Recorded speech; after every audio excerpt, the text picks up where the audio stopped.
fuck. Give me the hot sauce. Derrick Rose can go upstairs. Let me step back and kiss myself. Oh my gosh, it's over. When the city assassin does it again. Give me the hot sauce. Give me the hot sauce, fuck. We are fired up for episode 36 of Give Me the Hot Sauce, so we start this show with a warning. We don't normally record this show on Friday afternoon, which in other words is happy hour. We have started happy hour here at the Hustle and Flow Studios. Our guy Timmy Whispers ran out to get some refreshments. He comes back with Fritos, Stacey. Who the hell eats Fritos? Okay. Let me tell you something. I haven't seen someone eat Fritos since the first grade. When I was in the first grade and your mom made lunch, and then you little bag of Fritos. And so when you go to lunch with all the kids, you try to trade. Yeah. Like, I'll give you some ding dongs for this. Nobody was trading for Fritos. Nobody's taking Nobody Fritos. wanted Fritos. So to see Timmy Whispers bring Fritos back, America, I just wish you could. I looked across the table and I'm like, what the hell is that? Fritos? Hey, it's just corn chips cut into ribbons. They're crunchy and delicious. I'm sticking up He's looking for a sponsor. He's hunting for a sponsor. No, Fritos, in my opinion, Fritos is only good in like Frito pie. What? Yeah, Frito pie, when you put the Who the hell eats beef Frito pie? in a soccer game. Susie's talking about walking down the street with a bag of Fritos with beef in it. I don't see you reaching over here. For some Fritos, Southside. You over there talking about how you love Fritos. I ain't seen you not one time reach over and get this bag. And it's a big bag, too. It's not like the little She's baby going to go over bag. to the kitchen and rustle up some beef. Oh, yeah? And who eats the regular Doritos? Let me see that. The ones that smell like feet, Stacey. Okay, Oh here my we go. God, they smell like feet. America. Okay, if these are not Cool Ranch, okay, these are the regular Doritos. This is like when you open a bag and you got a house full of people, the first thing you say is, whose feet smells like this? Somebody's feet stinks. It's because they're eating Doritos, America. Look, who eats these? No one eats these anymore. Do they even sell these? Where'd you get these at? The dollar store? It's a very limited store. I went to. That's what I was I'm looking for saying. popcorn. Sit your butt down, Southside Hey, Citizen. all I know is you were late. This poor guy, abused for 30 years. He goes to me, Abused hey, for 30 I'm going to years. go out and get snacks for Stacey. I'm going to get him a special concoction. I'm going to get him some drinks. America. And He forgot my popcorn. America. Stacey's got popcorn. I got Garrett's. Garrett's, look here. Yeah, but Stacey doesn't share. This is the best right here. Garrett's popcorn. Oh my goodness. Garrett, if you're listening. You named a child after him. It's so I got a good. son named Garrett. I love your popcorn. We don't turn nothing down but our collar. So we would really, really like some of your popcorn. The cheese popcorn is the best. I got the caramel right now. It's nice. He doesn't share. The Mark. cheese. Well, you didn't. Hey, listen. I don't know where your hands have been. So you're not gonna dig in my can. We're in a pandemic, Susie. We're in a pandemic. You need to get some rubber gloves, or I'll pour you some. But I don't know where your hands have been. You've been touching John, Captain America, with his little Captain America shirt. He's the black Captain America. He's the dark Captain America. He's the dark side. He got a black shirt on with a black flag. Mix it with Fritos. Yes. You know what, man? I'm telling you, put those Cheetos, those Fritos away. Nobody eats those. In America, if you eat these Fritos, come on YouTube, leave a message and tell me that you love Fritos and you would eat them all the time, because I just don't believe anyone eats plain Fritos anymore. Nobody does anymore. That's for little kids' That's lunches. for little kids' lunches. Kindergarten, Yes, first grade. Yeah. First I grade. feel so good. Hey Tim, I'll trade you some ding dongs. What do you got? I got Fritos. Oh, that's okay. I'll just eat my ding dongs. I'll try it next week. that's a pretty good segment. Kids snacks. What were your snacks? You know, We'll you get had- to it at some point this summer. Right. I mean, that's a good one. Basketball season's almost over. We got a lot to talk about. Yeah, a lot to talk about. Hey, you know another potential sponsor, that new company, Obvious Shirts, that's really catching on big with baseball player wears a sign on his shirt that says baseball player. We get one for Whispers saying abused for 30 years. It's getting printed now. America, this guy swears he's been abused for 30 years. Okay, I've known this guy for 30 years, and there has not been abuse. Okay, I love this man like a stepbrother. Okay, like the brother we Like never John talk C. about. Riley? Yeah. The brother we never talk about. The brother never comes. You don't ever see him. He's in the basement tied up. That's what I must love. Just don't rub your balls on my drum set. Wow. Okay. Once again, Whispers. Where it's a little bit too close. Definitely don't share your popcorn. But Yeah, definitely God not with it's him. Friday. they're so close that Stacey has to invite himself over. Yeah.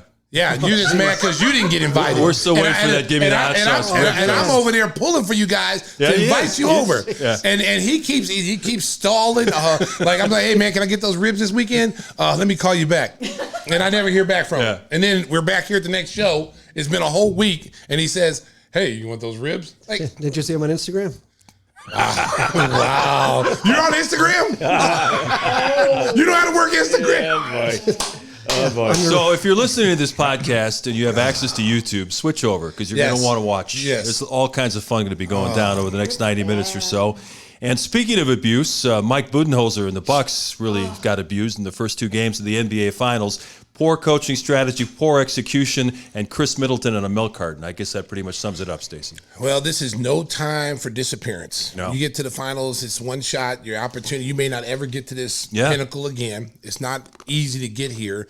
And they've had a long journey the last 3 or 4 years. Whispers, chew away from the microphone, all right? I want you to know I'm having Fritos. Wow, man. He's smacking. He's crunching right. Stacey's making a good point. Yes. Yeah. And You're now I crunching done lost away. all train of thought because he's chewing on those nasty Fritos. I thought it was static. I'm like, gee, who's got this feedback? I'm over here on the board. You can turn your head and chew. Yeah. Oh, no, this was intentional. Oh, it's He intentional. doesn't say anything, but No. he chews. Yeah, that's the only time we hear him is when he's chewing on nasty Fritos. Oh, he's heavy breathing. Well, no, when he opens the Doritos stuff. Frito-Lay people, listen, we're not slamming Fritos, So if you want to throw some Cool Ranch Doritos our way, sponsorship, we don't turn nothing down but our college. We do love Fritos. We do. I eat them every night. Great on chili. Great on chili. They're just awesome. I mean, I even eat them by themselves. Oh my God. Wow. He's lying. That was like Mike Budenholzer trying to defend the pick and roll. Exactly. Back to our point. Oh, Jesus. This guy here. This guy's throwing music in, man. Back to our point, Mark. Yeah. I was so mad last night. So mad. Upset about how everything went down and the defense. And, I mean, listen, Milwaukee's going to look back on this, and that was the game they should have got. Mm-hmm. You know, you take away the second quarter, they got outscored 30-16. Pretty much every other quarter, they jumped off to a good first quarter. They started off good. But that second quarter, I mean, getting blown out 30-16, that was the difference in the ball game. Also, their inability to get loose balls, 50-50 balls. They looked like they were tired. They looked like they were an old team, and they just could not get to loose balls. Phoenix out-hustled them to a lot of loose balls, and, you know, that was a difference in the ball game. And the continued switching defense late in games. You know, the lineup that I like, that I hope they go back to, you can't play it all night long, but you can play it in huge stretches, is when you put Holiday at the 1, Pat Connaughton as the 2 guard, Middleton as your small forward, PJ Brown, if you want to go that route to match up with Tucker. not PJ Brown, PJ Tucker to match up with, you know, Jay Crowder, and then you throw Giannis at the 5. That way, when you switch, everyone can switch into denial, and you have no open shooters, because, you know, if you're not going to utilize Brook Lopez in the post, what is he out there for? Because they're taking advantage of him in the pick and roll on the offensive end. So when they come back on the offensive end, they've got to punish the smaller Suns because they have no depth. Sarge is out. They have no quality depth behind Ayton if he gets in foul trouble. So that should be your main priority, to get him in foul trouble, make them play small, and take advantage of their lineups. It started at game 2. Giannis looked like Shaq out there. He was just backing people down, dunking on top of everybody. Bucks got up 21-12, but then, you know, Giannis is still coming back from that knee injury. He got a little fatigued. He had to go to the bench. When they went to the bench, they got nothing, and they were so slow in their rotations trying to close out on three-point shooters. Devin Booker killed him over and over again.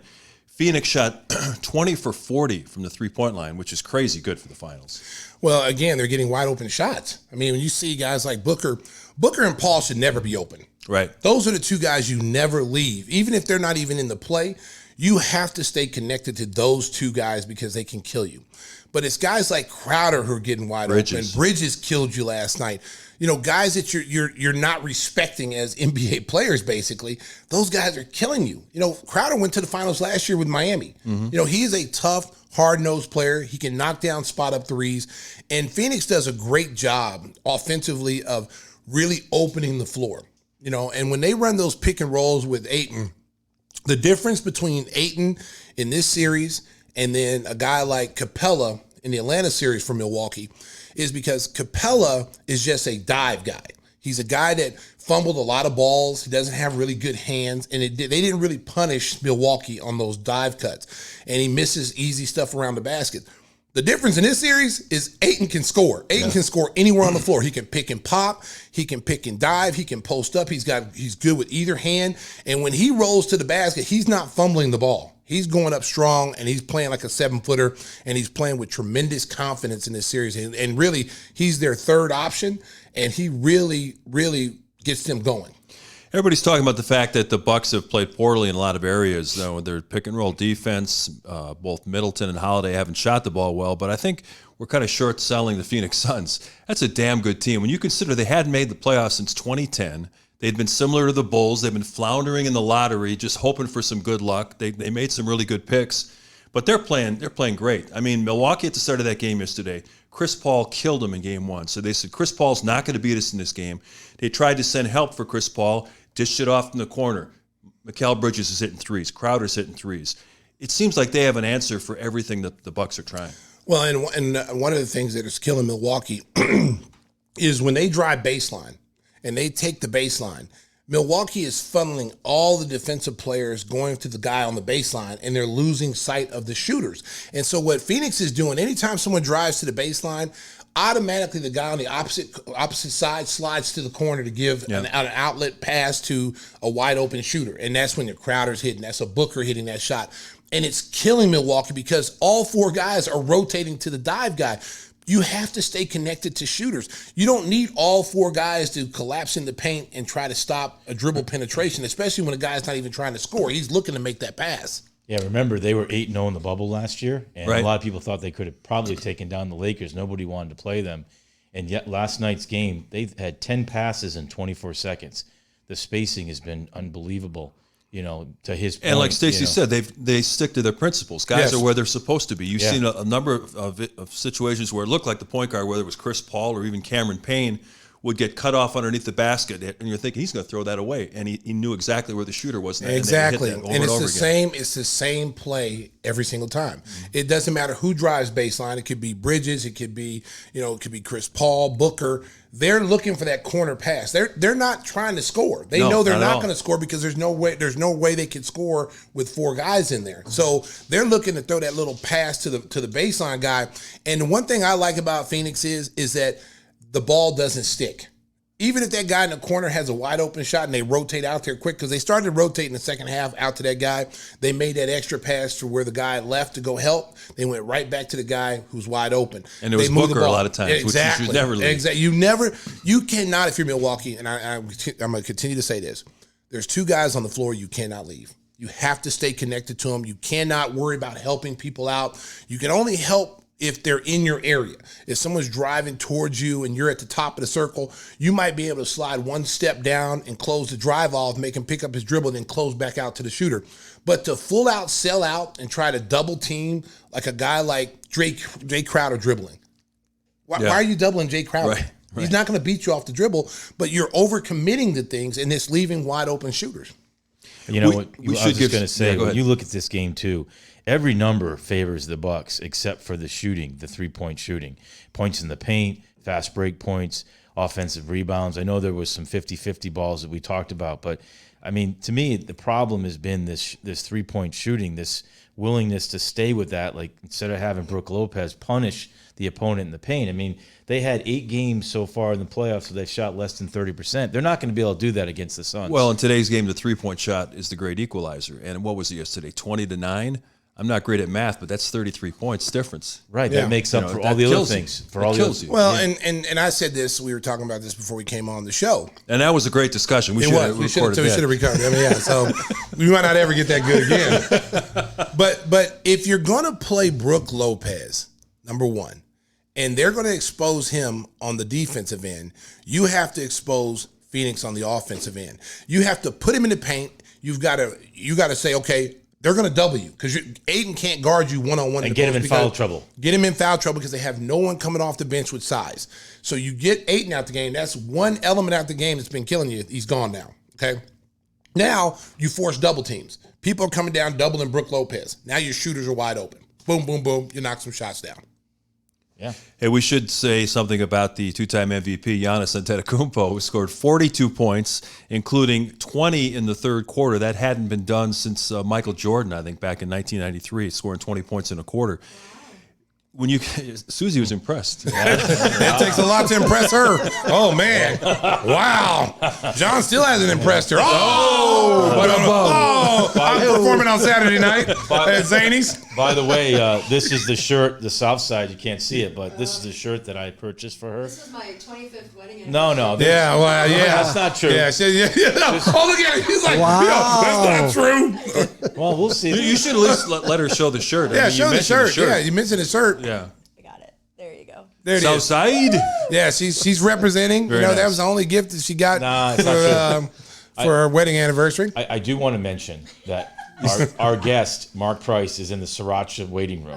Okay. He's listening. He's in the room. The greatest And he's like, why did I shooter agree to come in on this show? Oklahoma high school basketball I'm out. history. He will be on our site. I just want you guys to know that he's here because we were talking about 3-point shooting. I'd love to get his take, but that's for the second segment. He would kill in this league now. Just a little memo. Just Yeah, Mark Price He would coming up kill in in just this a league. couple of minutes. But we're talking about Giannis, and when you consider that injury just 8 days ago or 10 days ago now looked like that might be he's gone for a year. He even said it when it happened. He thought, I'm out for a year. And he comes back in a week. He was good in game one. He was spectacular in game two. That's some Michael Jordan stuff. Seriously. As far as getting injured and people think you're going to be out longer than you are, and then all of a sudden he bounces back, the recovery is there's no way in the world I thought he was coming back. There's no way in the world. I even said it last show. I'd be surprised to see him out there. Where that knee bent. But you can tell though he's not the Giannis that he was before injury. You can tell. Even though he played, and I think his adrenaline is carrying him because he wants to win so bad, and I think he's just playing like at a higher level because he's an MVP caliber guy. But you can tell that some of the moves around the basket where he would be dunking on people, and I get so nervous when he's going to the basket and he gets that Euro step and he steps with that bad knee. I get so I cringe every time he does that. And I'm just praying, come on, man, just get through this game. He don't came get up hurt. gimpy a couple of times, but it never slowed him down. Yeah, and I just heard a Michael Jordan record, so I'm going, hey.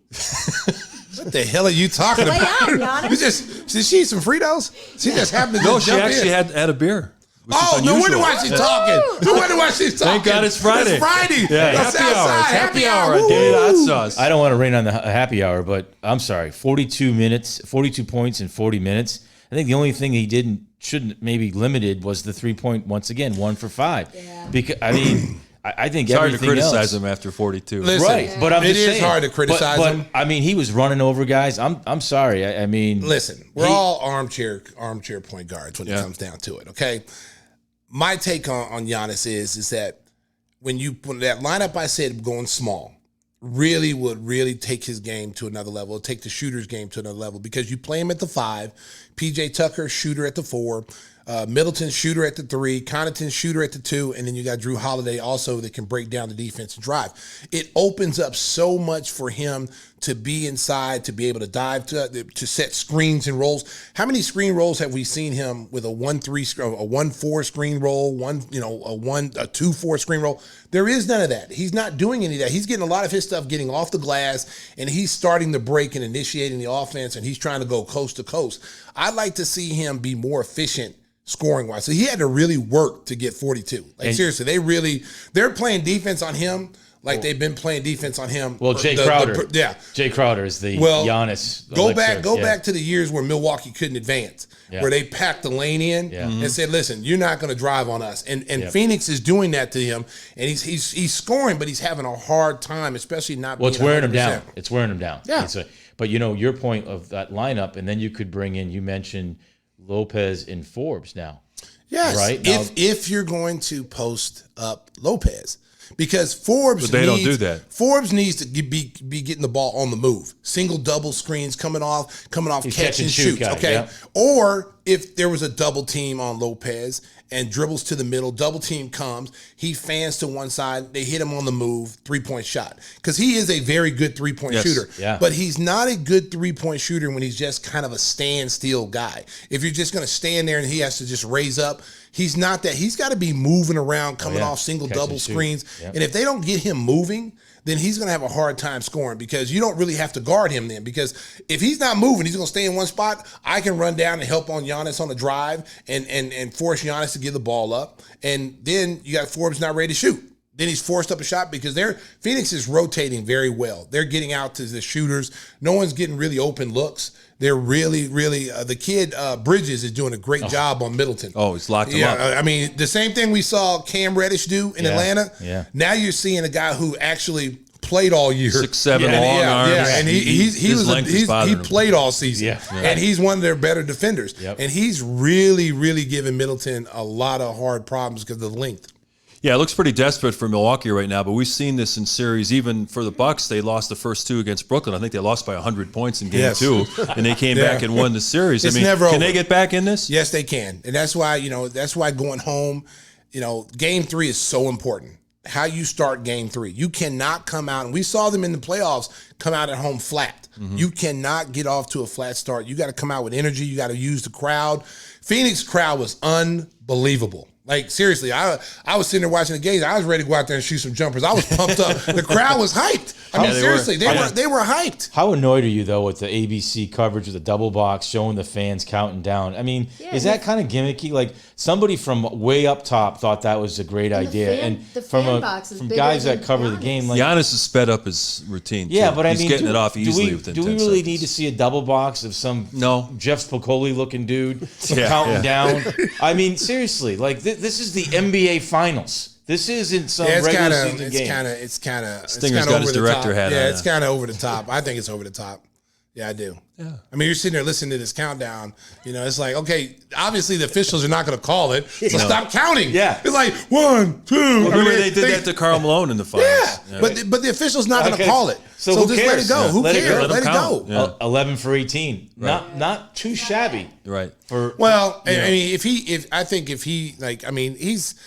he is being rushed like that, you can tell that he's not thinking about it. See, when he has to think, and that's when the short arms, that's when you get the T-Rex arms. But when he's focused, like he knows he's got to get it off. It's almost like his form is 1,000 times better when he feels like he's rushed. Yeah. It's when he has all that time and he's sitting there rolling the ball and he's talking about, where am I going to go to dinner tonight? Okay, my brother. Oh, let me see my brother over there. Thanos, what's up, brother? And then he gets up there and short arms the ball. Thanos. We call him the nasty in Milwaukee, and I'm thinking maybe run him out there for a little bit. No. Let him run out there a little bit. No, he can't play. He can't play. He can't play, but I'm saying, Bryn Forbes can't play defense. I'm saying you got to be able to stop Phoenix. Somebody's going to have to stop these guys. They tried him for like 2 minutes against John Collins, and he got like 3 fouls. Yeah, John Collins is different. Thanos, go over and sit down with your Infinity Stones over there. Listen. But see, here's another problem, too, is that, Monty Williams is pushing the right buttons. He's getting the right people in the game in the right situations. Budenholzer has lost confidence in the guys that help him get there. Bobby Portis is not playing. Like 2 minutes. Yeah, 2 minutes a game. Because a guy has a tough night, you can't go away from him. This is why guys lose confidence. So then when you need him to come in and play, he can't play now because he's so tight and uptight. He's one of the top 3-point shooters in the league this year. He was a 6 man of considerate. How can you not? Like, you had all year to see this guy. Matchups, they always fall back on. I totally agree. Like, Bobby Portis, man. You can't go away with guys. I mean, your rotation, 6 men, seven guys deep in the finals. You don't go away. This is where coaches, I believe, and just in my opinion, being a player, this is where coaches fail. Is that just because a guy had one bad game, he helped you get here, and you basically say, oh, he's done. 2 minutes here. You're going to tell me that he can't do a better job in the pick and roll defense than what Brook Lopez is doing? And plus give you a legit rebounder, toughness, 3-point shooting. I don't get it. He did get abused against Chris Paul a little bit. But who doesn't? I agree. Who doesn't? I agree. Well, he tried to swipe the ball from him, and you reach, I teach. Yeah, but I like that. I like that, Mark. Yeah, but the problem is, like I said, and it's going to continue to be this way because no one works on defense. The NBA does not work on defense. Defense is something that's taught and coached, and you're learning the fundamentals, just like you learn the fundamentals of passing, fundamentals of getting open on shots. You have to have fundamentals on defense. You have to have defensive principles. Ball you man. That was one thing that Johnny Bach really taught us. And I thought I played defense at Oklahoma, but I didn't play no defense in Oklahoma until I got to the Bulls. Seriously, I thought, I blocked a lot of shots, and I thought that was defense. But I found out very quickly I knew nothing about defense until I came to the Bulls. And Johnny Bach, the way he taught defense, point your pistols, and what he meant by that is that I got to know where the ball is, I got to know where I'm at, and I got to know where my man's at. So if my man's below me, I can see him out the corner of my eye, and I also can see the ball. So I never lose sight of where everybody is. Now, if you move up, I have to move up because now you move out of my sight. These guys nowadays, they don't even know where their man is half the time. They're looking over here to the ball, the guy dribbling. All of a sudden, their man's at the three-point line, wide open, and hits a three. They have no concept of defense, ball, you man, where to see, when to rotate, when not to rotate. You got to know who you're rotating to. If I'm rotating to a guy who's a 29% three-point shooter, I'm basically not even rotating out to him. I'm just yelling, miss. Okay? But if I'm rotating out to Booker or Chris Paul, I'm full on rotating. I'm getting out there. I'm matter of fact, I'm pre-rotating. I know the ball's coming out there. I'm already starting my rotation and getting on my horse, as we say. Get on your horse before the ball even gets there. But these guys, Milwaukee is so late on rotations on the perimeter. Not so much in the paint, but on the perimeter, they're so late out there. So if they don't make those adjustments, boy, they're going. It could be that. What's that dude that beat up the fan? Suns in four. Yeah, they're all. Yeah, I think that guy's undefeated too. He's still fighting people. I think he's undefeated because the Suns in four. Yeah, I think if they don't make that adjustment, boy, it's going to be. Well, Stacey mentioned his high school and college days in the state of Oklahoma. We're coming up next. We're going to have one of the greatest shooters in the history of the league. Legend. An Oklahoma legend, Mark Price. Next to me, America. Next to me, America. I'm a legend too, America.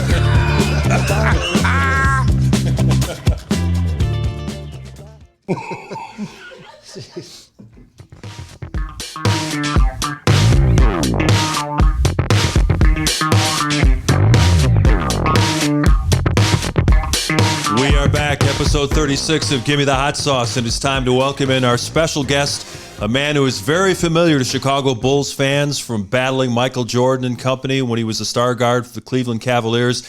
And as Stacey King will tell us, one of the greatest players from the state of Oklahoma.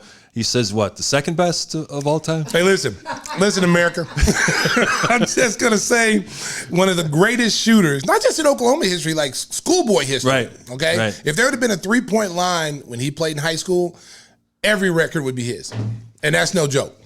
The great Mark Price joining Gimme the Hot Sauce. Thank you so much for joining the show, and I know you got a chance to listen to some of the craziness in the first segment. This show gets a little bit crazy at times, so we'll try to keep it somewhat civilized during your segment. I want to ask you about the finals first. I don't know what you've observed in watching the first couple of games. Do you think it's been strategy or just Phoenix is the better team at this point through the first two contests of the finals? Well, I do think Phoenix is a better team right now. But, like some of you guys said, I think, Milwaukee's putting themselves in a bad position a lot. Not necessarily feeling like they're taking advantage of what the pieces that they have. Do they have as many pieces as Phoenix? I don't think so. But they got enough pieces, but I don't feel like they've really been using them the right way. When you look at today's game, Mark, and you being such a very, very good shooter, three-point shooter in your time, how would you have loved to play in this era with the way everything is based around the three-point shot now? Well, my teammates probably would have hated me if I played right now. All the shots. Taking all the shots. My big men, Brad and Larry and Hot Rod, they wouldn't be happy campers right now because I'd be taking about 20 a game. But no, it'd be a lot of fun to play in this era. Obviously, it's a different style, But you and I, we're both a little old school. I miss the really good low post big men, the skilled guys. I think that's why it's so fun to watch guys like Nikola Jokic, with Denver. Yeah. Gets in the post, and he just knows how to play. He can score. He can go outside. He, hits the open man, just plays the game of basketball. I like the big kid at Phoenix as well, Ayton. He's a low post player. So I like to see some of that coming back into the league and not just, 5 guys standing around the 3-point line shooting 73s a game. I mean, I'm a 3-point shooter, but to be honest, I think that's a little boring sometimes. Well, Mark, you were a couple of years ahead of Stacey in Oklahoma, and he was talking about the fact that you were paired with some of the greatest players in Oklahoma history with AAU basketball. When you reflect back on those days, how special was that? I think it even gets more special when you look back on it. Obviously, one big reason is Big Wayman, is no longer with us. Losing him brings real perspective to that, because Wayman and I not only were we teammates on the AAU, but we played in the same conference, the old Indian Nations conference, and we played against each other twice a year. Those battles were epic when we played Booker T. Washington, and so we just had that bond together as we went up, and even as we got into the league, and we're just big fans. Wayman, I considered him a brother, and it was just a lot of fun getting a chance to go, because like Stacey said, I'm sure he's mentioned, I mean, the state of Oklahoma is known for football, right? Yep. And so I remember when we put that AAU team together, and Johnny Williams called me up, and he had said, we got this group you want to play, and we were like, yeah. And we went down there, and there was just coaches everywhere, and Team Florida, who was predicted to be one of the top teams there, I'm sure they looked at the list of teams coming in, and they saw Oklahoma, and they were like, we're playing them first game. That's going to be our warm-up game. And, they were down 25 at halftime before they knew what had hit them. People figured out real quick we had some ball players coming out of the state of Oklahoma, particularly that year. Not only Wayman, myself, but Steve Hale. Yep.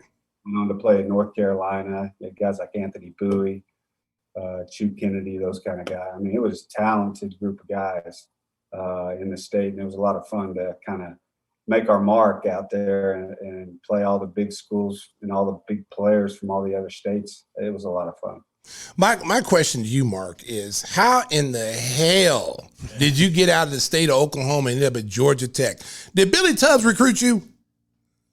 Well, not as hard as he should have. Yeah. I've always wondered about that. Like, how in the hell did you and Steve Hale get out of the state of Oklahoma? Well, it goes back, and what's crazy is, it's everybody in the state knows my dad played in Oklahoma.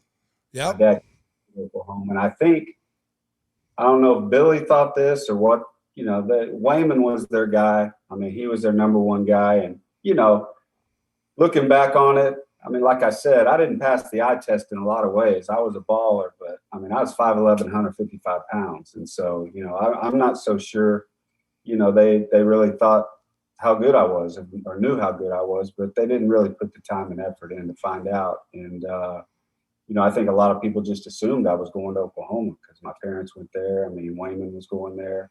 If I would have gone, it'd have been something sweet, but I just didn't feel like it was the right fit for me. Just like everybody, when they're being recruited, they want to go where they feel like it's going to be the best situation for them. The ACC at that time was just unreal, and getting an opportunity to go do that and play Georgia Tech ended up being the right decision for me, obviously. But I know there's a lot of people that were upset at my parents for a while. I thought I should have stayed in the state and gone to OU, but it didn't work out that way, and it worked out for everybody. Wayman obviously had an unbelievable career there. I did well at Tech, and so it worked out for everybody. Yeah, that was a loss for us. That was a major loss, because I look back on it. If Billy would have called me when I was in high school, I would have told him, get Wayman and get Mark Price. Those are the two guys you need to get. Because I remember you coming down to, we used to host a tournament called the Bi-State Classic in Lawton, and you guys used to come in there. We used to have Wichita Falls, Texas, Pampa, Texas. We had all these teams come in and play in this big tournament, and that's when I was like, I think a freshman. And I was at the Bi-State Classic, and I saw this little white kid. They're like, "Hey, this kid from Enid, like he can score. He'll score 50." And I'm like, "Well, and I wanted to see who this kid was." And Mark wasn't big, so I'm looking at somebody like 6'4", 6'5", but he was quick as a water bug. And he would come past half court, maybe 2 steps past half court, and the defense would be off of him, and he would just raise up. Bam, and hit a shot, which would be a 3-point play. And what's that league? The Big Three? Yeah. Would be probably a 10-point play if he was playing that. But I could not believe how much range he had and how quick he was off the dribble. Nobody could stay in front of him. Like all these guys. He was Steph Curry before Steph Curry. Well, I tell people that when we talk about Steph Curry on the broadcast sometimes and how good he is. I always mention Mark Price. Mark Price reminds me, Steph Curry reminds me so much of Mark Price. The difference, though, is Mark Price could split the defense. Like, he was the one guard that we hated to trap against. Like, we used to run traps on. And so when Phil said, all right, we're going to trap him in the first half, we're going to play him different in the second half. And we'd all be sitting like, oh God, no. Can we just show hard and recover? Because when we jump out to trap him, he would take one dribble and he would split the defense, and he would always, then you're in trouble. He always got through the trap, and then he would hit that little mid-range jumper, the little runner at the free throw line, and then Phil would be yelling at us, get up and trap him. Like, would you get your old ass out here and trap him? He's splitting the double team. Damn, I mean, we're doing the best we can. But I remember he was the hardest guy to trap. We could trap Isaiah, we could trap John Stockton, but we could never trap him. He would kill us with that. And I always remember that. Yeah, it was fun. It's a funny story on that splitting the defense. And I remember as my rookie season, we were playing against Philadelphia 76ers and Mo Cheeks. And that was back in the day. They don't know this now, the young kids, but we used to have those back-to-back against the same. Yep. You play at home against somebody, and then you fly the next night and go to their place and play them there. Well, we had played Philadelphia in Cleveland, and I had my rookie high. I think I had 29 points at that game. I hit about 5 or 6 threes. And so we go back to Philly the next night, and they weren't going to let me go. They weren't going to let me do that again. So they start jumping me like Stacey said. I mean, they were just trapping me everywhere. And so one time I came off the screen, and the big guy kind of overcommitted, and it opened up kind of like the Red Sea there. And I just instinctively and hit a little shot at the free throw line. And I remember running down the floor, and Mo Cheeks, it was, the great Mo Cheeks, he said, man, that was a sweet move right there. If Mo Cheeks thinks it's a sweet move, I'm going to start working on that. You perfected it, though. I was watching a video on Father's Day on Twitter. You were playing with your son in a pickup game, and you did that move on some regular dudes. I was like, look at Mark. He's still getting people with that move. Oh my God. Some regular dudes.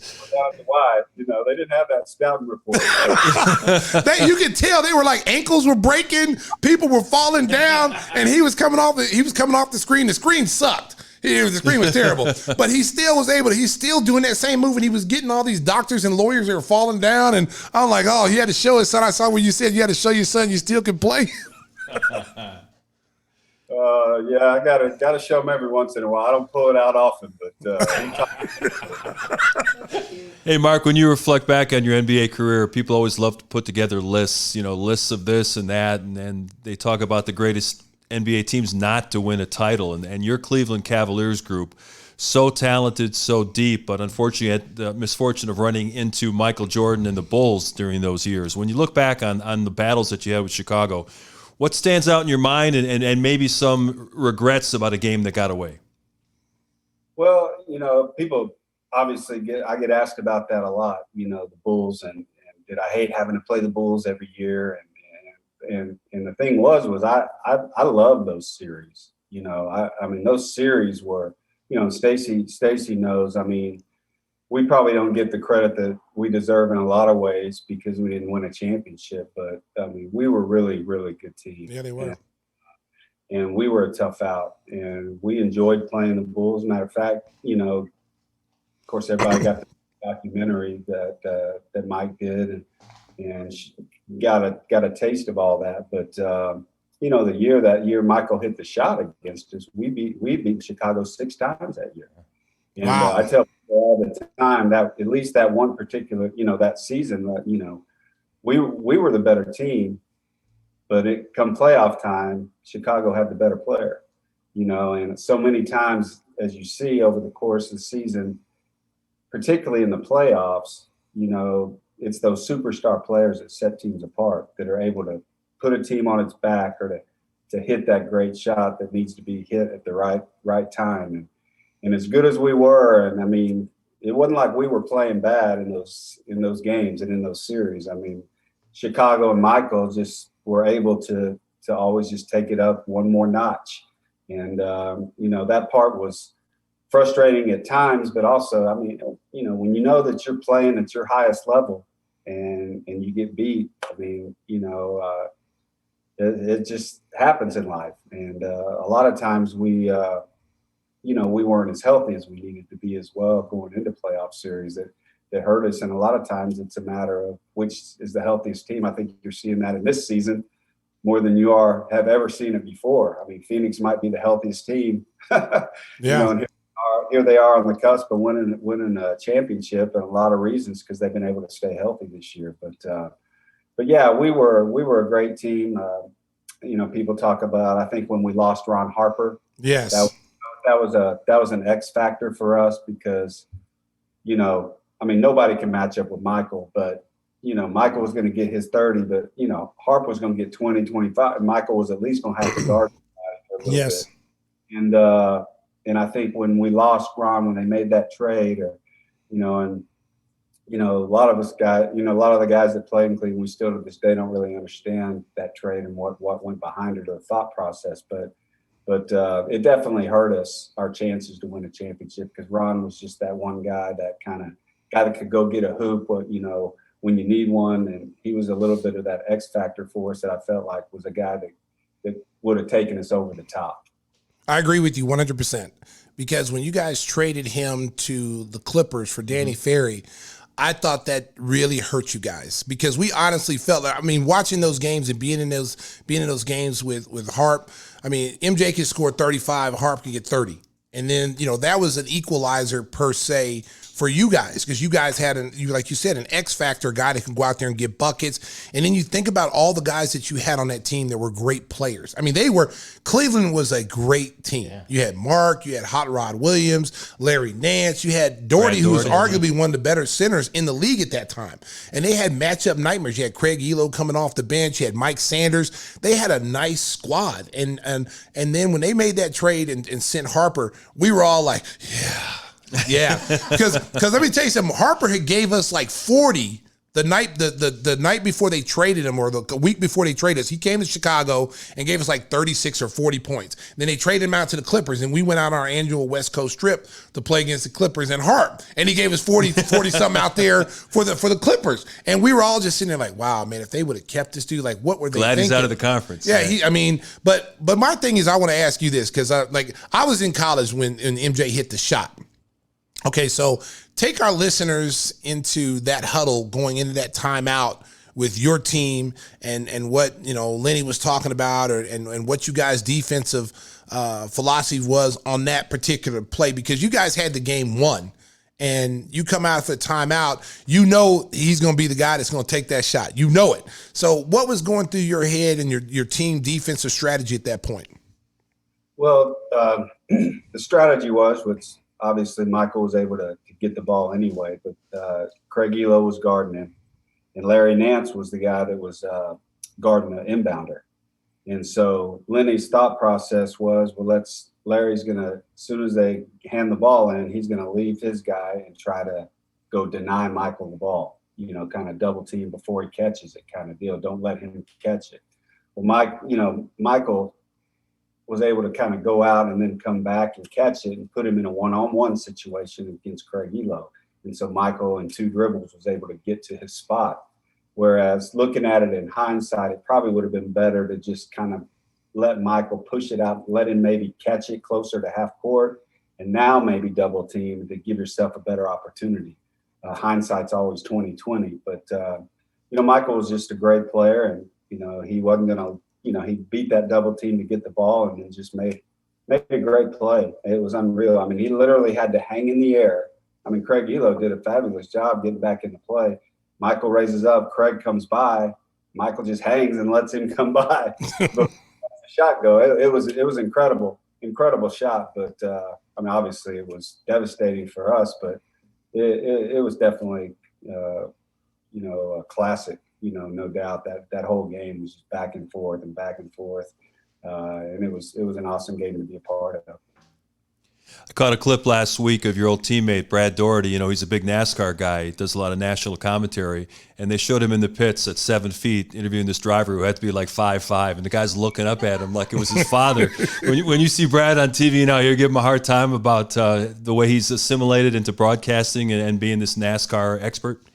Well, the the funny thing is, it doesn't surprise me one bit because Brad and Larry, they were always into NASCAR. You know. Oh wow. I remember when we would go on trips as a team, they'd come walking in on the plane with a briefcase. And of course, I'd be like, "What do you guys got in the briefcase?" You got car magazines in those briefcases. That's all you got in those briefcases. You know, they used to just talk about it. Larry was into drag racing. Brad was more into NASCAR, but they love that stuff. So, I mean, Brad knew that like the back of his hand. So that was a natural fit for him. A lot of people look at him like, you know, how does he know anything about this? I mean, a lot of people don't realize he wore the number 43 for Richard Petty. Wow. Yeah. You know? Wow. A lot of people don't know that. That's why he wore the number 43. So that shows you how big of a NASCAR guy Brad was all the way back. And then they took Larry Nance's number out of the rafters so his kid could wear it, right? Yep. So it comes full circle, doesn't it? We're all getting old, right? Hey, That's all that means. That's all. Yeah. Hey, just because you're old doesn't mean you're cold. hey, Mark, I want to ask you about a game in the playoffs against the Bulls, 92. You mentioned Danny Ferry. Stacey's told the story about the hit. Oh, yeah. The hit on Danny Ferry. I just wanted to hear your side of that tale. Which The game. Well, go ahead, Stacey. Well, he's talking about the game where we played. I think it was game 5 in Cleveland. And Danny Ferry came in and hard fouled Michael. Michael was getting ready to swing on him, blah, blah, blah. And then we come back to Chicago. His face was on a wanted poster. So it was a bounty. It was a bounty out on Danny Ferry. Okay, now that the statute of limitations, the NBA can't find us anything. Yes, there was a bounty out on Danny Ferry's head for what he did to Michael at the arena. And so we come back and so we had this thing and said, okay, when Danny Ferry comes in the game, it's almost like Lenny Wilkins knew that there was a bounty on his head and he didn't really play him a lot. And then there was an opportunity. We came in the game. We were winning. And the thing was, Phil said, hey, when he makes it, as soon as he gets in the game, if he gets a layup, take him down. He's got to go down. He's got to go down hard. So that was the bounty. So everybody knew. And so this whole game, he hardly ever played. And then he got in the game and played towards the end, and he has a layup. And Will Perdue, and I'm going to put Will on blast, Will Perdue had the clearest shot to get him. And so I'm guarding someone else. I don't even know who I was guarding, but they were right on the perimeter. And I'm looking at Will, and Will's just letting him go to the basket. Like he's not going to go hard foul him. So I'm like, oh, no, this can't happen. This might be our only shot at this guy. So I come flying out like a free safety, like Jack Tatum. And so he goes in. I did make a play on the ball. Like I really sold it like I was going for the ball, but I did knock the hell out of him. But so then the benches got in, the benches cleared. Everybody was out on the floor. And the smallest guy on the floor, not Mark Price, but Steve Kerr. So Steve Kerr is a feisty, and he was my teammate too, so I know Steve. So I'm walking away, and there's all these words are being said, and Steve Kerr's in my face, like yelling at me, that's Bush League, blah, blah, blah, blah. I want to kick your ass. I'm like, you got to be kidding me. Like, really, dude? Like, so I just got him like in a chokehold. I didn't throw punch him, but I just kind of grabbed him by the throat, like, I will choke your neck off. And but there was a bounty on Danny Ferry's head. There might still be one if we ever see him. But because the shot he did on MJ, I don't know if you remember, Mark, but that was kind of a cheap shot. And we understood why he did it because you wanted to get him out the game. I think about every team had a bounty on Danny. So. Yeah. Yeah, I think you're right on that one. We'll just leave it at that. So tell our, I tell people, how great a shooter you were in high school. Best high school shooter I've seen. Now you started coaching. You were head coach out of Charlotte, and you work with young players. Tell our listeners, what the difference in young kids today compared to when you were being coached, and by your high school coaches and Johnny Williams. What's the mentality? Because to me, these kids now, everybody wants to get to the NBA. Nobody really wants to get better. Their goal is to get to the NBA, and so they feel like watching the NBA game. They kind of take what they're seeing in the NBA and putting it in their game, and it's all about the three-point shot. There's no mid-range game. It's either a three-pointer or try to get to the rim and finish. But the elements of the game, the passing, and it's kind of lost. No, I agree with you. It's funny when I go do a shooting clinic or kids or parents even are amazed. Like, I never had a three-point shot until I got to the NBA. Like, it wasn't even in college. Nope. And the ACC, my freshman year at Georgia Tech, ACC was the first conference to experiment with the 3-point shot. And so in conference play, we had a 3-point shot, and it was literally a little bit inside the top of the key, if you can believe that. Yeah. Wow. Yeah, it's layup. I led the league in scoring as a freshman because of that. I beat Michael out. Michael was at UNC, and I beat him out for the scoring title because of that 3-point line. And so that's the only time I ever got to play with one. And of course, they took it out. I call it the Mark Price rule. They took it out till I left college, and then they put it in the next year for everybody. Wow. But I tell kids when I'm talking to them and players all the time, you know, that it was a blessing. It was a blessing that I didn't have the 3-point line, because I think that debilitates so many kids' ability to grow as a player. Because I used to run my basketball camp, and my speech after the first day of camp every year, because you come in, right, you got 200 kids that are out in the gym, and there's like nobody inside the 3-point line. Like, you walk in before camp starts, and there's like 200 kids just jacking up threes. Like, it don't matter if they're 5 years old, 15 years old. And so, you know, my big speech that day is, I'm coming in here tomorrow, and I better not see anybody out there shoot the first 20 shots from the 3-point line. And, you know, because you just learned to play the game. If you were open from 10 feet, you took the shot. If you were open from 20 feet, you took the shot. You know, if you're open at 5 feet, there wasn't any of this, you know, shoot the three or get all the way to the rim mentality. And so, you know, I felt like it developed my game. You know, I was such a skilled shooter. It didn't matter. Like, you know, all those shots that I was able to hit, you know, splitting the screen and stuff, that's stuff that I'd practiced, you know, my entire life, because I wasn't out there every day standing behind shooting 400 3-point shots. You know, I was just shooting all over the court. And I think it really, you know, to Stacey's point, I think I really believe in it. And this is not one of those old school, new school things, but I just think you had an overall more skilled player coming in, you know, to the pros because of those reasons. I mean, they just knew how to play. You played the game. You played basketball when you were open. You took the shot. You weren't looking down on the floor seeing, you know, where the 3-point line was all the time. And so, you know, I really believe that was like a blessing for me as a player growing up, because I didn't have that distraction, you know, because in a lot of ways, I think at 3-point line, especially when kids are young and trying to learn to shoot, and I mean, that's just a distraction. Like, all they want to do is make a three, you know. So how do you feel analytics is help the game or hurt the game? Well, I think like anything, I think there's good and bad to everything. You know, I think obviously analytics gives a lot of information, you know, to players, coaches, stuff you can use, no doubt. But I think also the game of basketball, I think probably unlike any other sport, you know, there's a feel to the game. You know, I mean, you know, I always got a kick out because, you know, these combine things now, you know, that started with football. Those combine, how high a guy can jump or how fast. And I think that really carries over probably to the game of football, you know, but when you start doing it, so, you know, a guy in basketball measures a 40-inch vertical leap. I probably had a 25-inch vertical leap. So, but I was going to be a better player than that guy I was going to play against. And so how do you measure that?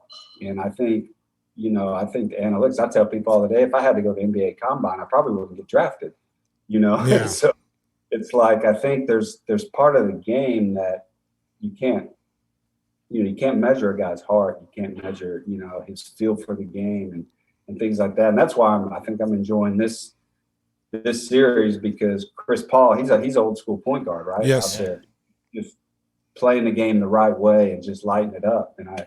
And I hope that people see that. You know, there was one game I think it was in the semifinals. I can't remember, where he had like 30 something points and, you know, multiple assists, and he didn't shoot one 3-pointer the whole game, you know? And so it was like, just, you know, it was fun to see that, hey, you know what, you know, analytics does what it does, and there's a lot to it, but you can still win games and not have to win the 3-point battle every single night.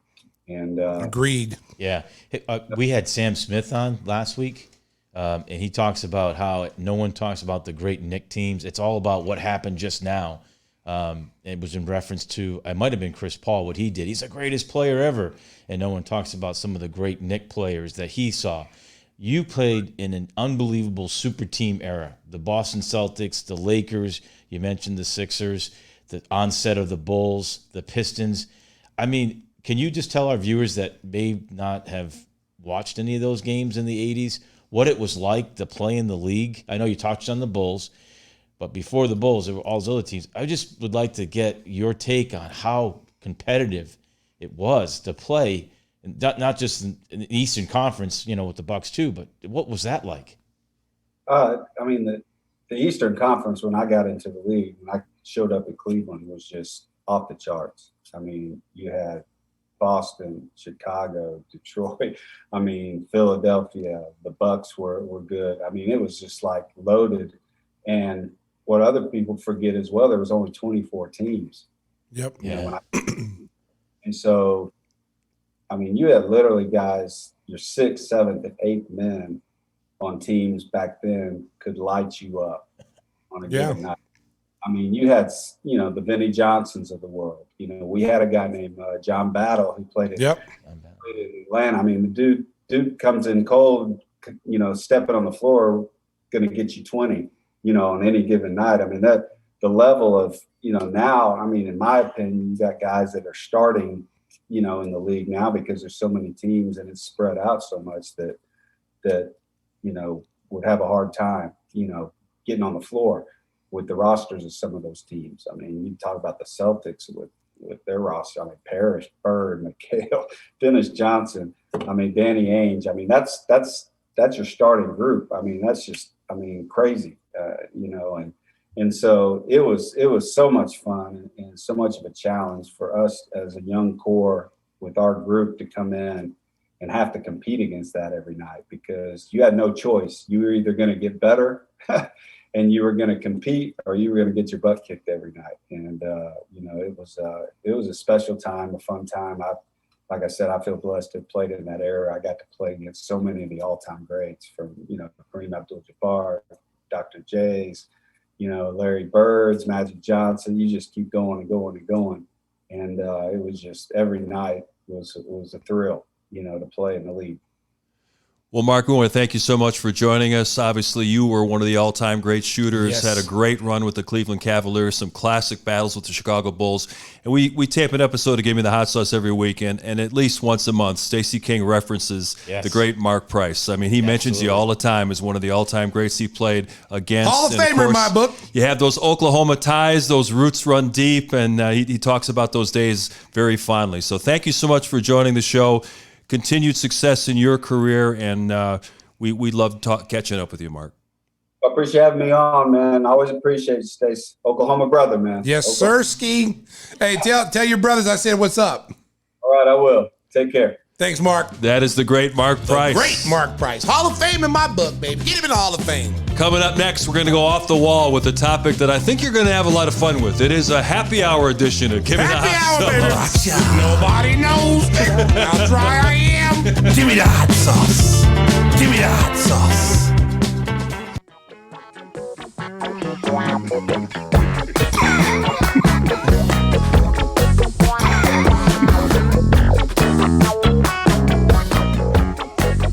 Welcome back to our Thank God It's Friday happy hour edition of Give Me the Hot Sauce. We mentioned this at the top of the show. We don't normally record late Friday afternoon, and since it's the start of the weekend, we thought we'd have a lot of fun. Our guy Timmy Whispers had a keg freshly tapped, so we appreciate that. I don't normally eat Fritos. Please don't eat them again. Do not eat them again. Stacey, you notice he hasn't opened up the Doritos because that would just scare everybody out of here. Yeah, nobody wants to smell feet. I was just going to take my Ruin shoes the whole off. show. Not Look at pretend John. I opened them. Look at John over eating Fritos now. Look at him. At least he's chewing away from the microphone. Like a squirrel. Look at him. Like a seasoned professional. Look at him. Like a little squirrel. Leaning over to the left so we won't hear him crunching. Go ahead and scratch him, John. Go ahead. We're going to take the show in a different direction. We want to thank the great Mark Price for joining us. Class exemplified. Now we're going to go to no class and then talk about one of the much debated movies in the history of Hollywood. This is the off-the-wall portion, Yes. and we're kind of combining it with rapid fire. Did they get the rifles? There you you go. There you go. Stinger is ready. He wouldn't be eating Absolutely. Fritos. If he wouldn't been eating Fritos, he would have hit that button a little bit faster.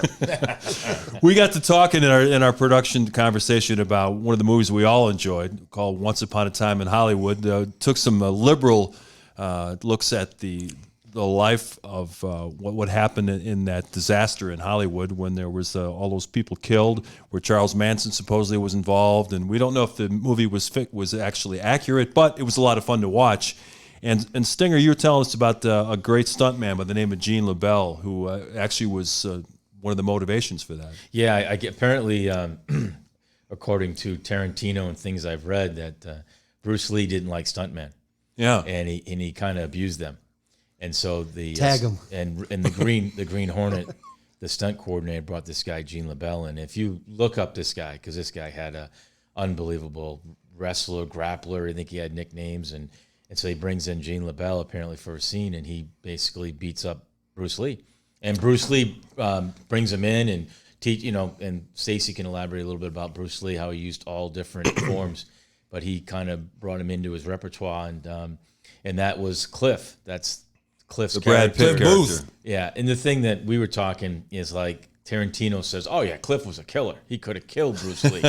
and I guess the scene was they were going to have Cliff beat up Bruce Lee, and Cliff and Brad Pitt said, "Wait a minute, let's not do that. Don't take it that far." So then they did the 2 out of 3 knockdown, and Cliff, having trained in Vietnam and hand to hand, kind of set up Bruce Lee apparently and knew his move, and then when he on came the Green at, Hornet. Yeah, on this in the movie, and then when he came at him again, he kind of turned his body and pivoted and threw him against the car, which My effing car, which is a great scene in itself. But anyways, we just I'm sure Cliff Booth was actually based on Lee Needham, another stuntman. Way to go. Because he was the guy who actually was the Special Forces guy, paratrooper.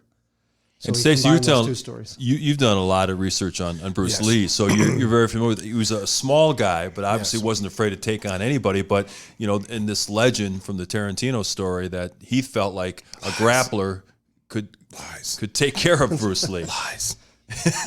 Lies. Okay. Listen, first of all, America, there's no way in the world that Bruce Lee was getting beat up by a stuntman. I'm sorry. Now he might have shown Bruce Lee some moves as far as grappling, because Bruce Lee was always evolving as a martial artist. Okay, he went from Wing Chun style to the Jeet Kune Do style, and he created his own style that is even used today. Okay, so Quentin Tarantino, first of all, you weren't even there. So you can't validate that. You know what I'm saying? If you were there and someone was there, they said, Gene LaBelle beat him up. Listen, you didn't do Bruce Lee like that. The man with the 1-inch punch. Matter of fact, I even told John that I would come in there because I'm a Bruce Lee disciple. Okay, America. I was going to do a 1-inch punch on John today, but he refused to do it because he knows. See, look at it. Look at those hands. He's got James King's hands. America, look at this. Look at this. America, see this fist right here? Now watch. That's the 1-inch punch right there. I'm See how still fast waiting it was? for the wiffle ball challenge. That sounds a little safer than the 1-inch punch. Well, no. See, look at the power generated. I'm just giving you half the power. I'll those do dinosaur arms? I'll do it. You know what? You're going to take the 1-inch First of all, punch? Susan. I'll take the 1-inch punch. I'm not. I will 1-inch punch a woman. Okay, I will. Okay, I'll 1-inch punch you. Okay, all right. I won't hit you as You hard. just said you'd never punch a woman. Trevor Bauer, Trevor Bauer's doing it. Come here, baby. The opinions of Stacey King do not my necessarily reflect those on Trevor Give Me the Hot Bauer, Sauce. you are a freak. You should not be doing that. Hit the rifles, man. Trevor Bauer, you were wrong for that, Trevor Bauer. There's a big fight coming up, a big UFC battle. Conor McGregor against Dustin Poirier, the third and final bout of the trilogy. Suckers. And Conor Shut your doesn't mouth, look John. the same as he did in his heyday. Has he got a chance in this fight? He is going to win by knockout, Oh, okay. America. All right. He is. And let me tell you something. A motivated Conor McGregor is a dangerous Conor McGregor. I thought it was too much proper number 12 whiskey. Listen, all jokes aside, Mark Shanowski, okay, do not bet against Conor McGregor. All right. He always comes back and he wins the rematch. He's going to knock out Dustin Poirier. Bet on him, America. What do you Bet think, on him. Timmy? Come on, It's Timmy. it's actually his 12th main card. So it's proper 12 for him to win this. Oh, that was good. Way to go, That Tim. was good. Way to tie that in. Unfortunately, we're not sponsored by Proper 12, so we shouldn't even be saying that We kind of will stuff. be soon. Oh, Proper 12. Whoa, who the fuck is this guy? But you know what's funny is that Poirier and McGregor are both 32, the same age as Bruce Lee when he died. Okay, wow. That way to bring tie down. it Way to bring down. What did you think about the whole pre-fight And they news like- conference? And they like Fritos. Oh my It God! seemed like McGregor came off, a little bit desperate, and Poirier seems very confident. That, I think, is the difference because it was the opposite the last time. And if you look at McGregor and what he's saying, he's just a corpse. I don't give a fuck. Oh my God. It's time to take him out. Well, here's what happened. Are you guys getting together for the fight? No, he's not invited. He's not doing ribs, so I'm not coming over. So if he was doing ribs, I'd be coming over. Okay, but here's the difference in the second fight. The second fight, McGregor was too nice. He was complimentary. If you ever follow Conor McGregor, I'm a big Conor McGregor fan in America. He's never complimentary of anybody he fights. He's always trying to get into their head psychologically, and he didn't do that with Dustin Poirier in the second fight. And then he also was preparing to fight Manny Pacquiao in a boxing match, so therefore he wasn't doing any of the mixed martial arts. If you remember that fight, if you watch that fight, Conor McGregor got beat with a basic move. He got calf kick. That's a basic move. He didn't check that kick not one time, which in turn really weakened him, because if you're getting kicked in the calf, you can't stand and push off the leg to generate power with your punches because your calves hurt so bad. And that's because early in the fight, he was tagging Dustin Poirier. Dustin Poirier was ready to go out in the first round. So now if he checks that calf kick this time, because if you watch Embedded, they do like something like HBO, Hard Knocks. UFC does this thing called Embedded, and Dustin Poirier was talking to Jorge Masvidal. He says, "Hey," he goes, "What are you going to do this fight?" And then Dustin Poirier said, "Hey, look, last fight I wasn't even planning on kicking him in the calf, and he didn't defend it, so I just kept kicking him in it." So he went in there not thinking, he wasn't going to do any calf kicks, and it just happened. But this time he's going to have to fight because Conor McGregor will be in his karate stance, and it's a difference. He was in a boxing stance before where he couldn't check kicks. Now he'll be in his quick karate stance where he's able to move a little bit better, and I just see the outcome being a knockout. Yeah. You kids coming over to watch the fight? Yeah, it's a free fight, it's free food. That's the only time my kids love me. They sent the order today. They was like, "Hey, Dad, we're getting the fight, right?" Yeah, I guess I'm paying for it. You gonna get that pizza for us, Lou Malnati's? Lou Malnati's, if you're listening, Lou Malnati, all the people at Lou Malnati's, that's one of my favorite pizzas, baby. So if you're listening right now, we can use a sponsor, some free pizza too. Okay, so you see Stacey King name come up on the order tomorrow, and you see me ordering 2 large pan pizzas. Don't be afraid to give it to me for free, baby. I don't turn nothing down with my collar. Shameless. You are shameless. I'm doing shameless plugs right now. And you know what? And when I get that pizza, one of the favorite things I like to do is put my hot sauce on it. There you go. Give me the hot sauce on my pizza. Another shameless plug. It's my show, so I can do it. It's free advertisement. Give me the hotsauce.com. It's Yes. available. Give me the Are hotsauce.com. we going to talk about Brock Water now? What's the water company that? Hey, Angel Water. Angel Water. Oh, if you want great water, purified water, make sure you call my guy Andy, and he'll take care of you. I'm hitting the rifles. Yeah. Another shameless plug. We celebrated the 4th of July weekend this past weekend, and Stacey was struck by a video that he saw. A young guy shooting fireworks. That reminded you of a story from your youth? Man, I Did tell you you really what. do that? Hell to the All the yeah. time. Well, explain exactly what the instrument Okay, is. Great fun. Okay, America. Back in the day when we used to have you could pop fireworks in your yard. You could have any kind of fireworks you wanted. There was no M80s, all the stuff, and there was no rules. So what we used to do is like the OK Corral. So we get the Roman candles. Okay, the Roman candles is like a shotgun basically. So the other person that you're gonna fight, we get Roman candles too. So you light them at the same time, and then you just have a Roman candle fight. And so you shoot each other with the Roman candles. And I mean, literally, you would hit each other with the Roman candles. And it was a great experience unless you got burned, unless you got hit. Okay, if you weren't quick, you got hit a lot. Okay, so we saw a video the other day, because we had just been talking about, me and Tim had talked about doing that when we were kids. And it was a great childhood we had, a lot of fun. A lot of kids might have lost the eye, but hey, they're okay now. You know, they might have to wear a patch, but they're okay. Okay, so we missing see a couple fingers. Yeah, that's, missing a couple really fingers. Yeah, you don't need them anyway. You're not typing. You're not. You're not texting anybody. You can talk into your phone now and send a message. Hello, this is John. How you doing? Ask JPP about it. Yeah. That was terrible. That was 4th of July. Yeah, that was 4th of July. So, but anyway, we saw this guy. I don't think the lady really wanted to get shot with the. No, I would guess not. She looked like a deer. She was running, and the dude was just chasing her all over the place, and he was hitting her with this Roman candle. And at first, when you see the video, you go, "Oh my God, I used to do this, as a kid." And then you start seeing it was a lady running, and he was actually, and she didn't want to get hit with it. He kept shooting her. I don't know if it was her husband or boyfriend. Hair on fire. But her hair caught on fire like the Michael Jackson commercial, the Pepsi commercial. So it starts to light up, and he's still shooting her. No one stepped in to say, "Hey man, stop!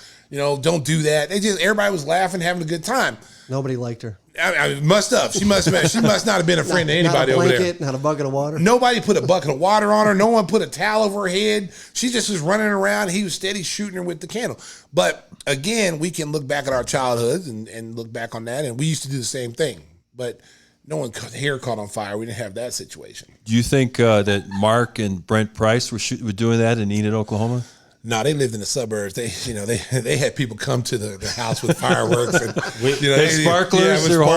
They held the sparklers. They didn't do like from where we did God it. Bless America. No, where we came when we did it, we was straight like war. Okay, Corrally said. Speaking of suburbs, we had our own fireworks show. We have a neighbor that closes his street down, so we south side. Is that legal? I apparently it's in Brookfield, Wisconsin. The permit. They can shut down the street. Sure, block party. The block party, and we were creepy old guy on the bike. Yeah, creepy old guy on the bike. Yeah, we walked. Did the dog attack? No, we walked, and it was an amazing display right there. Thousands of dollars lit off in the air, but it was fun. Did all the neighbors come out? Yeah, it was. This street is the coolest street in the neighborhood because they all hang out, and they had a little party, and they had their food. And then they have their kids running around, and then they you know who doesn't like fireworks? Dogs. Yeah. How'd your dogs? My dogs loved it. Really? Oh, my dogs loved it. Come on. Oh, they didn't get scared at all. They were like literally trying to run and trying to chase things that were 2 neighborhoods away. They were trying to see the little bombs go up in the air. They're running trying to get them. Did you give them the shot collar just to make it more fun? Hey, you know what? Let me tell you something. See, there you go. America. Listen, sometimes you got to get a shot collar. That's right. Sometimes you got it. There was a good meme that I saw over the weekend. It was a cat watching a fireworks show, and it goes, "This is me, my cat, watching fireworks while your sorry-ass dog hides under the bed." Oh, wow. Those are fighting words there. I think it was bitch ass, but yeah. Wow. Hey, I tell you what, though, my dogs were not afraid. And, America, when we talk about the shot collar. Okay, so let me tell you why I got a shot collar, America. Okay, because first of all, my area doesn't have fencing. Yeah. So it's on the golf course, everybody's running around. Okay, boom. Okay. So my dogs love to run across the street and chase people. Okay. So I was on my phone the other day and I wasn't paying attention. I was doing something on my phone and all of a sudden they take off. There's a dog across the street on the other sidewalk. They talk to each other first before they take off? You know what? And let me tell you what they do. It's like one watches the other. Yeah. And if one breaks, the other one breaks. Okay. Normally it was Kobe, the little gray one. He's the one, I call him nicknamed Trouble. He's the one always getting in trouble. But this time he was just sitting in the driveway, laying in the driveway on his stomach because he likes to cool because it was cool this day. All of a sudden, Brixton takes off across the street. His big dog. Now, what are you going to do? This dog outweighs you by 125 pounds, but he runs after this big dog, and then Kobe gets off. Boom! I'm trying to get to the collar, shocker. I can't find it. It's like when you're trying to get a gun when you need it, and you can't get it, and next thing you know, we've all had that experience. Yeah, right? The bad guy gets you. Like you're trying to kill Jason, and you're like trying to, oh my god, and he gets you. I just had a gun. Yeah, I just had a gun or machete. Hey, I think we should say more than America because we are in 39 countries. Maybe you might want to rephrase that. You know what? Maybe you need to mind your own business. Okay, because I just you want to try to get technical over there, Captain America, with the black shirt on. Well, flag. I mean, we need to see the flag. First, I didn't see. Is that like 1776? Oh, that's no. There's 50. Okay, 50. Okay, there's there 50 you go. here. Okay, there you go. All right, is that Polo? We'll count them up later. Is that Polo? It could be. Let me see. Polo does his. Polo does his shirt like that, or is that Hunt Club? I don't think it's Hunt Club. It's Hunt Club. Okay. I think it's Fruit of the Loom is what it is. Oh wow! It's Dick's Sporting Goods. Dick's Sporting Goods. I'm hitting the rifles. Look out! Chess Club. We've reached the midway point of Major League Baseball season. The White Sox are running away with the American League Central Division. I think they're up by 6.5 games, or was it 7.5 at the last check? And the Chicago Cubs are ready to unload. Wow, what a free fall that was. They went from first place a couple of weeks ago. Now they're getting ready to sell off Chris Bryant and Craig Kimbrell and anybody else that teams are willing to make a bid on. As Jen Hoyer, their general manager, said, we're 7 up. Life happens fast. And all of a sudden, the Cubs are sellers. And this is the end of an era for the Cubs, that great World Series team with Chris Bryant and Anthony Rizzo and Javi Baez and all those guys. You barely recognize it in a couple of weeks. And I think that's one of the things, Stacey, that's unique to baseball is when a team decides they're out of it, all things must go. The fire sale starts. Oh, man, it was just, a month ago they were in first place? Yeah, a couple of weeks ago. And then they lost 11 games in a row. Oh, my God. They matured. They finally discovered who they were. I'm free falling. Yeah, that's what they did. They free. Because I'm going to tell you right now, listen. I mean, that's crazy to see them go that fast in a matter of 2 weeks. Well, they had a no-hitter, 4-pitcher combined no-hitter in Dodger Stadium. And since then, they lost 11 straight. Mm-hmm. And then, well, I mean, and then, I mean, listen. And Milwaukee won 11 in a row. Yeah, and then it was a beatdown. Well, Wow. Little Molly. Little Molly over there. Jump on the bandwagon. Did you wear a jersey in the truck? It was. That is his day job. It was priceless. It was priceless when they scored 10 runs to show all the Cubs fans going for the exits. You know what? That's uncalled for. You wanted to come up. You got a Yankee hat on. Yeah, but listen. Southside, you keep sliding in here and throwing little darts at me. Okay? Yeah, they're 9 out. By the way, I'm not reserved to give you a throw punch. I've been known to do it. I've been known to. 1 inch. 1 inch. No, not the 1 inch punch on Southside. It's a throw punch because she can recover from that. Full dragon a punch. She might not be able to. My Bruce Lee 1 inch. She might not be able to recover. But the throw punch. She's out. Once again, you said you never punch a woman, so. No, I would never punch a woman. There's never, ever we need to tell Trevor been a about reason I feel to very hit a woman. safe. You're safe. But I've been known to throw punch I've been known to do it. I've been known, I've been known to do it. You don't see it coming. Hey, listen. Hey,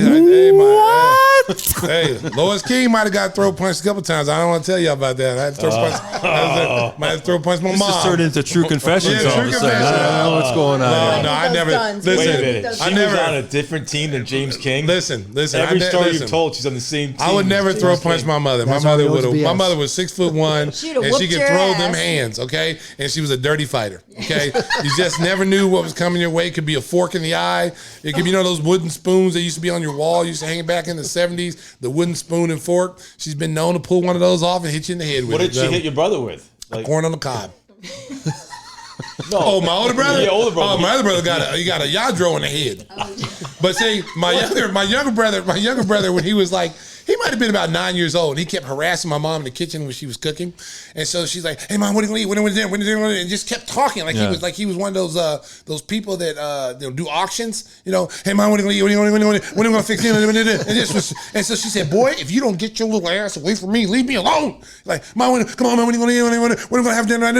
And she had corn on the cob. She had just took the thing off the corn, and then he came in there one last time after she had warned him. See, when Lois King gave you one warning, you're supposed to know never to go back in the kitchen. He got 2 warnings. There was not a third. So the third time he came in there, hey, mama, she took the corn on the cob and busted him in the head, and corn flying everywhere. And he ran out like he got hit by a chair. And so I'm in there running the vacuum cleaner because we had chores at that time. And I'm over there complaining about running the vacuum cleaner because it wasn't my day. It was my older brother's day to do the vacuum, and she's making me do it. And I was back there mumbling, like, you're making me do something. You never make him do it. And then after I saw the corn on the cob and hit, I decided just to go ahead and run that vacuum cleaner and not say a word. That was in the best interest of me. I made an executive decision as a 12-year-old just to run the vacuum cleaner and shut my mouth. That's the difference between implying and inferring. What? Ladies and gentlemen, the great Timmy Whispers comes on the scene again with his knowledge. Well, when she said leave, she was implying you should leave. We got cracked in the head. She inferred it's time for you to leave. Okay, thank you. Well, Stacey got her back on 4th of July, though, with the Roman candle. Hey, listen. I never hit my mom with a Roman candle. I would not be here today. Let me tell you, America, if I ever did that to my mom would have got a gun. Forget a Roman candle. I'd have been out of here. I don't know. Not Lois King. I think we talked about this at one point. Didn't your mom? Because my mom had one, the barber's belt, where they used to sharpen that. We had one of those in the house. Not my mom. My grandmother had. My grandfather used to cut hair. He had a barber shop. He used to cut hair. So he had that straight razor sharpener, right? The big, thick thing. Yeah. And so, I'm like 5, 6 years old and doing something I'm not supposed to be doing. And he pulled that thing out, boy, and those were the back of the days when parents didn't care where they hit you, or grandparents didn't care where they hit you. You got hit in the neck, the shoulder. I think I got beat with everything you can be beat with. John's mom wasn't a barber though. No, but she actually Oh, wow. inquired. How did she get that? We used to get our hair cut at the barber, and she said, Yeah, can't you tell? There we go. Stacey was admiring Stinger's cut the other day. Oh, yeah. Hey, America. You got to check out YouTube. This haircut is something. Okay, see, look at John's hair right now, America. There he is right there. So the other day at the production meeting, I noticed things about everybody on the show. Buddy Lee. So we see John. John's up there, he's looking fresh. He's got a fresh cut. I'm like, hey, John got a haircut. And I just see like this little patch of hair. So I started calling him Sweet Pea off Popeye. You got that little bitty strand of hair. And then it went to Buddy Lee. Remember Buddy Lee, the little doll from Lee? And then the next phase for John is the comb over. Because as you can see right now, as on top is, he's looking sharp, and Susan is the barber. See, John doesn't want to let Southside know that he doesn't want his hair cut anymore. He asked me to say it. So I'm, me. Is this America? Yeah, this is again? America, France, New Zealand, whoever may be listening to this. Okay, Sri Lanka, whoever may be listening, Cuba. Okay, Susan, Southside Susan, as you see in the background, who likes to throw darts at people. Her husband no longer wants her to cut his hair, but he doesn't know how to bring it up to her and say, I don't want you to cut my hair, honey, because he wants to keep a happy home. So he's hired me. Is this an intervention? Yes, I step in and I'm saying what John wants to say. Honey, please put the damn clippers down. I don't want you to cut my hair. I want to go to Supercuts. Yes, I would rather pay the $15.99 to go get my hair cut and get a shave too. Done. As long as they don't touch my stinger, okay? Done. See, now look at Susan. Done. Look at her. She got attitude now. She's a little salty. She's salty right now. Hey, Stinger, I noticed there's no show and tell today. What's up? Oh, wait a minute. Whoa. No, where's little Molly? Little Molly? How about little Stacey? I pulled this one out of the... Does it still work? Yeah, it does. Is the battery loaded? Actually, I hit the button and right it made there, it. the box? Yeah. No, it's outside. Yeah, I hit this button and it made all the feedback. So let's see if it works. Nice. What about that? Try it again. What else you got? Oh, yeah. Yeah, classic. Hit by a dog. Classic. Another classic. Another classic. See, next time Stacey's late, we'll just let that guy go. Yeah. Wow, that's uncalled for, Mark. Stacey, what do you think? Cardboard cutout, but better. And he'll always agree with us. That's what's Hey, nice. you know what? Stacey, what do you think? You know what? This is what I'm talking about, America. That's a collector's item, first of all, America. That's right. It should be in a glass case. It should not be out. It should be in a glass case, but he got it in a little tub downstairs, his little tub. Mixed in with his cards. in with all his cards that he stole from all the older people. Okay? And then he walks down there with he's got butter oil on. You don't need that. And his little singlet. He's walking down there and he pulled my little man out. Okay? I just want you to know it's a collector's item, ladies and gentlemen. If you get that, you can buy that on eBay. They're still out there. Expensive on eBay. I know they are. You know why? Just going up. It's a classic. Instant. Yes. Not many left. People are dropping them. Yes. yeah. I'm surprised that still works. Like twisted my head. My neck was hurting today coming in. It's like a voodoo doll. Yeah. He's like trying to get me. And I twist his head. Oh, Lord, I came in. My neck was sore. Yeah. So when you're looking for the Give Me the Hot Sauce, you can also find that collector's item on eBay. Yes. The Stacey King talking bobblehead doll. It is a collector's item. It's a collector's item. It is. It was one of the biggest Bulls giveaways in the history. It was like lines of people all around the arena to get that. And I tell you right now, I don't even have one. Oh, that's criminal. Now you got to give it to No, him. because you know what happens? You want Because mine? when people, I used to have a bunch at my house. So when like little kids come over and, I give them to little kids, you know what I'm saying? So Is that like a trick or treat? Yeah, you get a bobblehead doll? I try not to be at home. Filled up the bag. I try not to be at home on trick or treat. I'm not at home. That's a whole man. different episode. It's a right? whole different episode, man. Nah, I can't be at home, man. I got to hear that one. Halloween stories. Wow. Trick or treating with the King household. Where Hey, were Mark, you? save it for October. Why Yeah, you save it for October. Are you Yeah. out in some field with a chainsaw? Why can't you listen? What the hell? He's going to have his 2 dogs dressed up, He Listen. lives in like suburbia. Listen, man, listen. The Great Pumpkin. Listen, I'm not talking to you, John, about it, okay? I'm not talking to you Well, about we'll it. save it. We'll save it. We get We'll save closer it for to trick or October. treat. Okay. Hey, speaking of upcoming events, we're taking the show on the road. We're going back to one of our favorite places, Saluto's Family Italian Restaurant in Gurnee. You know the address off the top of your head there, Stinger? It's It's on Grand Avenue. Yes, it's it is. easy to find, just It west is. of the It intersection. is. Saludos, America. Yeah, Come we're on going to out. be there Thursday, July 15th. We're going to get the festivities started at 6 p.m. You don't need a ticket. There's no admission. Just come in and join the great food, great Italian food offered there, and they showed us great hospitality last time. We're looking forward to our second visit. I've got word from Johnny Ott that he is putting a wiffle ball field back in the backyard. Oh no! So you're going to get the 1-inch punch So too. Yeah. If I'm gonna play wiffle ball, you getting the 1-inch ball. 5 o'clock. 5 o'clock. Anybody I wants think to come John's in? a loser in that. Oh my god. Oh, so you said now you're challenging people to come Yeah, up. so 5 o'clock. You're going to try to strike out everybody? Well, they're you're gonna wear the little three Molly pitches. shirt and the whole deal? 5 o'clock. Are you The crazy? wiffle ball's open in the back part of the parking lot. We'll start the show at 6. and America, he's inviting you to come out and try to hit his little this swerve ball he has. then, and then the 1-inch punch at 8. Yeah. That's going to be fun. If you're a paramedic, anybody that's a paramedic, please be there because if his heart stops because of the 1-inch punch. We're going to do that at the end of the show, Stacey, Yeah, the end after of we the show. finish the taping. Yeah, we got to finish America, recording. if you're on YouTube, look how fast this punch is. And it ain't even 1 inch. It's half an inch. Look how quick it is. He Float get hit. like a butterfly, sting like a bee. Look at them hands right there. That's, Stacey King's that's story. an incredible Hey, Hulk those- hand. Look at them fists. Those hands can eat some chicken, can't they? Hey, hey, buddy. Hey, buddy. The James King. This is my dad's hand right there. That's my dad's hand right there. This is my hand. Oh my God! I think we've done too much I think we've done damage too here. much Time up to here. bring down the curtain on this. Thank God it's Friday. Happy hour edition of Give Me the Hot Sauce. We want to thank the great Mark Price for joining us. We want to apologize for anyone we may have offended along the way. And next week, if you get the chance to come out to Gurnee, join us at Saluto's Italian Restaurant. We're starting at 6 o'clock on Thursday, July 15th. Until then, Stacey. Drive home safely, Chicago. Beep beep. Go McGregor. 1-inch punch. Give me the hot sauce.